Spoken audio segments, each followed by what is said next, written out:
안녕하세요 여러분, 성공합시다. 우리는 계속 에베소서를 보고 있죠. 어제는 바울이 에베소 교인들을 위한 또 우리를 위한 기도를 보았어요. 어떤 내용이었죠? 네, 성령의 조명하심을 받아서 눈이 밝아져서 첫 번째 하나님이 어떤 분인지, 부르심의 소망은 무엇인지, 받게 될 기업이 얼마나 풍성한지, 또 그것을 도우시는 하나님의 능력이 얼마나 큰지를 알게 해달라고 기도했어요. 그 능력의 증거로 그리스도가 십자가에서 부활하셨고 승천하셔서 만물 위에 가장 높임을 받으심을 통해서 증명해 주셨죠. 또 그 그리스도는 교회의 머리가 되셨고 교회는 그리스도의 몸이 되었어요. 2장에서는요 그 내용에 이어서 몸된 교회, 우리의 이야기를 하고 있어요. 2장에서는 사람이 하나님을 만나기 전과 그 뒤, before and after가 정말 명확하게 잘 설명되어 있거든요. 특별히 1절에서부터 10절까지는요, 한 개인의 이야기를 한다면 11절에서부터 22절은 공동체의 얘기를 하고 있어요. 특별히 1절에서부터 3절은 구원받기 전에 인간의 상태를 아주 잘 말해주죠. 한번 들어가서 보도록 할게요. 1절. 그는 허물과 죄로 죽었던 너희를 살리셨도다. 모든 사람은요, 하나님을 만나기 전에 허물과 죄로 죽었던 상태래요. 하나님의 영원한 생명에서 끊어져서 영적으로 죽어 있는 상태였죠. 자, 여기에 사용되고 있는 허물이라는 단어는요, 잘못된 발걸음으로 이미 알고 있는 경계를 넘어간다, 그런 뜻이에요. 또 다르게 표현을 하자면요, 이미 알고 있는 올바른 길에서 벗어난다 라는 뜻이에요. 또 2절이 1절하고 연결이 되는데 2절에 나오는 행하여 라는 단어는요, 시장에서 어떤 물건을 찾지 못해서 헤매는 그런 상황을 얘기하거든요. 그러니까 잘못된 길과 죄에서 헤매며 사는 상태였다는 거죠. 또 이 상태는요, 허물과 행하다의 뜻에서 알려주는 것처럼 그냥 모르고 죄를 짓는 것이 아니고요, 알고서도 넘어가고 죄를 찾아 헤맸음을 말해주고 있어요. 자, 2절. 그때 너희는 그 가운데서 행하여 이 세상 풍조를 따르고 공중의 권세 잡은 자를 따랐으니 곧 지금 불순종의 아들들 가운데서 역사하는 영이라. 그때 우리는요, 그때는 언제예요? 하나님을 만나기 전에 우리죠. 허물과 죄 가운데서 거하면서 세상의 풍조를 따라 살았어요. 그런데 그 배후에는 놀랍게도 공중의 권세 잡은 자가 있었던 거죠. 사단은 우리 인생의 주인이 되었고 우리는 그의 종노릇을 하고 있었어요. 여기서 말하는 세상의 풍조는요, 하나님을 거역하고 있는 모든 일을 말해요. 사실 요즘 미디어를 보면요, 진짜 얼마나 세상이 악한지를 알 수 있어요. 근데 문제는 우리는 그런 것들에 너무나 쉽게 물들어 가고 있다는 거죠. 점점 그 세상의 풍조에 무뎌지고 있어요. 사탄은요, 대세라는 속임수로 그 세상의 풍조에 합류하는 것을 합당하거나 좀 양심의 가책이 없게 만들죠. 근데 절대 아니에요. 세상이 다 예스라고 얘기해도요, 우리는 노라고 말할 줄 알아야 해요. 자, 3절. 전에는 우리도 다 그 가운데서 우리 육체의 욕심을 따라 지내며 육체와 마음에 원하는 것을 하여 다른 이들과 같이 본질상 진노의 자녀이었더니. 우리를 속박하고 있는 또 하나의 영향력은요, 육체의 욕심이에요. 즉 재성이 있는 우리 몸과 마음이 원하는 것이 육체의 욕심이죠. 이 육체의 욕심을 조금 살펴보면요, 일단 자연스러운 어떤 인간의 욕구, 이런 거는 포함되지 않아요. 예를 들어서 뭐 식욕, 성욕, 수면욕, 이런 것은 문제가 안 되죠. 당연한 거죠. 하나님이 그렇게 만드셨으니까요. 그런데 그것을 넘어서 식욕이 폭식이 되든지 폭음이 되든지 그러면 문제가 되는 거예요. 성욕이 부부를 넘어서 행해지면 그것도 문제가 되죠. 그리고 자고 싶은 욕망이 나태함이나 게으름으로 왜곡되는 경우를 말하고 있어요. 또 이것은요, 정신적인 잘못된 욕구까지 포함하고 있는 말이에요. 어떤 것이 있을까요? 네, 진리를 거부하는 것, 지나친 야망, 교만, 복수심, 자기 확신, 고집, 악의, 이런 것들이죠. 우리는요, 하나님을 만나기 전에는 예외 없이 그들 가운데서 육신의 정욕대로 살고 육신과 마음이 원하는 대로 행하고 날마다 진노의 자식처럼 행동했어요. 고의적으로 또 자발적으로 하나님을 거역하고 사탄의 지배 아래서 살던 사람들이에요. 그 결과 정죄받을 수밖에 없었고 죄의 삭스로 죽을 수밖에 없었어요. 이미 사형 선고를 받았죠. 그런데 우리에게 기적 같은 일이 일어났어요. 자, 그게 이제 4절부터 나오는데요. 4절. 긍휼이 풍성하신 하나님이 우리를 사랑하신 그 큰 사랑을 인하여. 4절부터는요. 하나님을 만난 이후의 삶이에요. 사도 바울은 대학자였잖아요. 사실 한국말 성경에서는 잘 못 느끼지만요. 그의 그 2장에서 나타난 표현력은요. 너무나 감동이에요.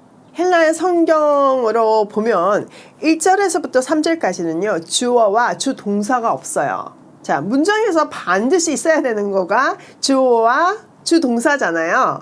그런데 그것을 생략함으로써 하나님이 없는 삶이 얼마나 허무하고 무질서한지를 보여주고 있죠. 그러다가 4절에서 처음으로 주어가 나오는데요. 그게 뭐예요? 네, 맞아요. 하나님이에요. 하나님께서 우리 삶의 주어가 되시고 주인이 되실 때 비로소 우리 삶의 질서가 생기고 사람이 사람답게 살 수 있음을 말하고 있죠. 우리 인생 속에 주인으로 등장하신 하나님은요, 긍휼이 풍성하신 하나님이세요. 그분은 우리를 사랑하신 큰 사랑으로 말미암아 죄와 악 가운데서 방황하고 있는 우리를 구원해 주셨어요. 이어지는 5절에서부터 8절이 구원해 주신 내용인데요. 우선 5절하고 6절을 먼저 살펴볼게요. 허물로 죽은 우리를 그리스도와 함께 살리셨고 너희는 은혜로 구원을 받은 것이라.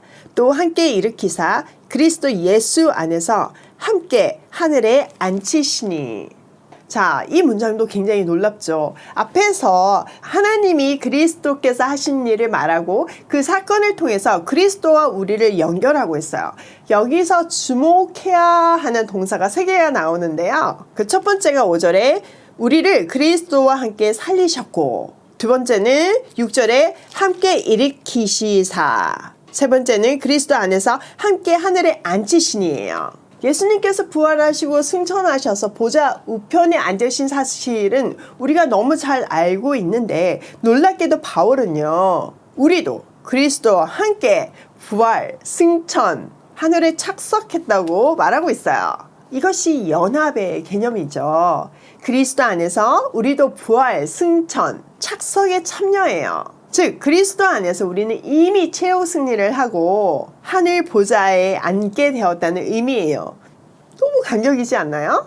그런데 하나님은요, 왜 그렇게 엄청난 일을 우리에게 하셨을까요? 바울이 7절에서 그 내용을 기록하고 있어요.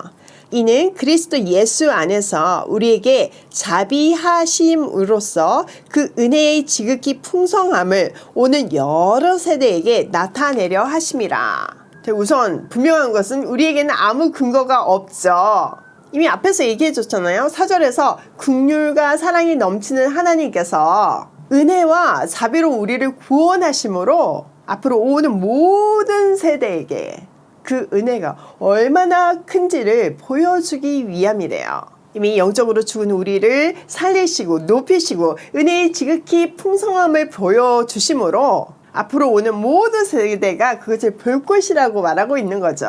이 말은요, 이 시대의 하나님의 자녀인 우리는요, 하나님의 그 크신 은혜와 사랑과 긍휼을 보여내는 증거품들이에요. 하나님의 사랑을 증거하는 이 시대의 증인들이죠. 왜 이런 증인들을 세웠어요? 네, 맞아요. 다음 세대를 구원하기 위함이에요. 자, 이어지는 8절에서부터 10절은요, 이 놀라운 하나님의 은혜를 더 상세하게 설명해 주고 있는데요. 우선 8절 볼게요. 너희는 그 은혜에 의하여 믿음으로 말미암아 구원을 받았으니 이것은 너희에게서 난 것이 아니요 하나님의 선물이라. 이거 다 외우고 계시는 구절이잖아요. 맞아요. 우리는 믿음을 통해서 은혜로 말미암아 구원을 얻었어요. 그러니까 이 말은 구원은 우리의 근거가 있는 것이 아니라 전적인 하나님의 은혜이자 선물이라고 말하고 있는 거죠. 앞에 1절에서부터 3절에서 말했던 것처럼 우리는 이미 죽은 상태였어요. 그리고 사탄의 종노릇 하던 사람들이었죠. 그런데 그리스도 안에서 새로운 피조물이 되었고 새로운 삶을 살게 되었어요. 더 구체적으로는 그리스도와 함께 살리심을 받았고 높임을 받았고 하늘에 안심을 받았어요. 이 모든 것이 하나님의 전적인 사랑이고 은혜고 긍휼의 결과라는 말이에요. 자, 9절. 행위에서 난 것이 아니니 이는 누구든지 자랑하지 못하게 함이라. 구원받은 새 삶을 위해서 우리가 한 것은 아무도 없기 때문에 아무것도 자랑할 것이 없어요. 자, 여기서 우리 믿었잖아요. 믿음으로 말미암아 구원을 받았잖아요. 이렇게 주장할 수도 있죠. 근데 말이 안 돼요. 그 앞에 은혜에 의하여가 있기 때문이죠. 그러니까 믿음조차도 은혜로 말미암아 먼저 살리심을 받아야 믿을 수 있는 거예요. 죽었던 영이 깨어나야지만 믿어지니까요. 그러니까 인간의 어떤 공로나 자랑이 들어갈 틈이 한 곳도 없어요. 자, 10절. 우리는 그가 만드신 바라 그리스도 예수 안에서 선한 일을 위하여 지음을 받은 자니 이 일은 하나님이 전에 예비하사 우리로 그 가운데서 행하게 하려 하심이니라. 자, 우리는 그가 만드신 바라 이렇게 되어 있지만 세 번역으로 보면요, 우리는 하나님의 걸작품입니다 라고 되어 있어요. 맞아요. 우리는 하나님의 걸작품들이에요. 태초부터 우리를 걸작품으로 만드신 이유는 아버지이신 하나님을 쏙 빼닮을 선한 일을 영원토록 하게 하기 위함이에요. 여러분 기억하시죠? 우리는 하나님의 모양과 형상대로 지음을 받았잖아요. 그러면 하는 일도 하나님처럼 해야 되는 게 정상인 거죠. 또 여기서 사용된 행함이라는 단어는요, 삶의 방식을 나타내는 히브리적인 어법이에요. 그러니까 이전 내용을 다시 한번 정리하면 예전에는 사단의 통치 아래서 허물과 죄 가운데서 행하던 사람이었어요. 그런데 이제는 하나님의 통치 아래서 하나님이 우리에게 영원토록 행하도록 계획해 놓으신 선한 일을 행해야 하는 거죠.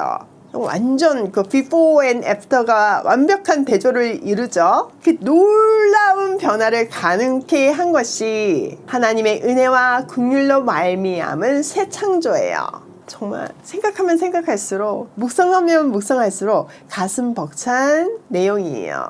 자, 오늘 내용을 우리 삶에 한번 적용을 해보면요, 첫 번째, 우리는 하나님의 걸작품이다. before가 있고 after가 있어요. 그렇죠? 완벽한 대조를 이루었지만 결국은 그 모든 것은 하나님의 은혜에 의해서 가능했고, 그 결과 우리는 하나님의 걸작품이 되었으니까 걸작품에 맞는 삶을 살아야 하는 거예요. 두 번째, 전적인 하나님의 은혜와 긍휼에 의한 구원에 감격하자. 여러분, 우리가 한 게 아무것도 없어요. 값없이 받은 은혜와 긍휼에 감격해서 머물러 있지 말고 그 은혜와 긍휼을 전해야 해요. 우리도 사람 사이에도 선물 받으면 선물 주잖아요. 물론 의무적으로 할 때도 있지만 진짜 감사해서 주잖아요. 마찬가지예요. 받은 사랑이 너무 크기 때문에 우리도 이 선물을 전달해야 하는 거예요. 만약에 이 선물을 만드는데 내 공로가 너무 크다면 엄청 아깝겠죠. 그런데 아무것도 없잖아요. 아무것도 한 게 없잖아요. 그러니까 이 선물을 너무 마음 편하게 전할 수 있어요. 자, 세 번째, 새 창조를 통해서 우리를 걸작품으로 만드신 이유는 선한 일을 영원토록 하게 하기 위함이에요. 우리는 이 시대에 하나님의 사랑과 긍휼을 증언하는 증인들이에요. 사람들은 우리를 통해서 하나님을 보거든요. 우리를 보고 시험 들어가지고 하나님을 안 믿으면 안 되잖아요. 하나님은 하나님의 자녀를 통한 선한 일이 영원토록 되기를 원하셨고 그렇게 계획하셨기 때문에 우리가 그리스도 안에 있을 때 대를 이은 믿음이 가능해져요. 저도 우리 애들을 보면요, 제가 한 게 아무것도 없거든요. 그냥 저희가 그냥 하나님하고 관계하고 크리스찬으로서 사는 그 모습을 보면서 자연스럽게 배우고 대를 이어가더라고요. 자녀뿐만 아니라 우리 올 패밀리들 사이에서도 또 오이 패밀리를 통해서 세상 끝까지 이 아름다운 스토리가 이어지고 만들어지길 소원해요. 오늘도 하나님의 걸작품답게 선한 일을 하는 하루가 되길 소망하며 고고싱해요.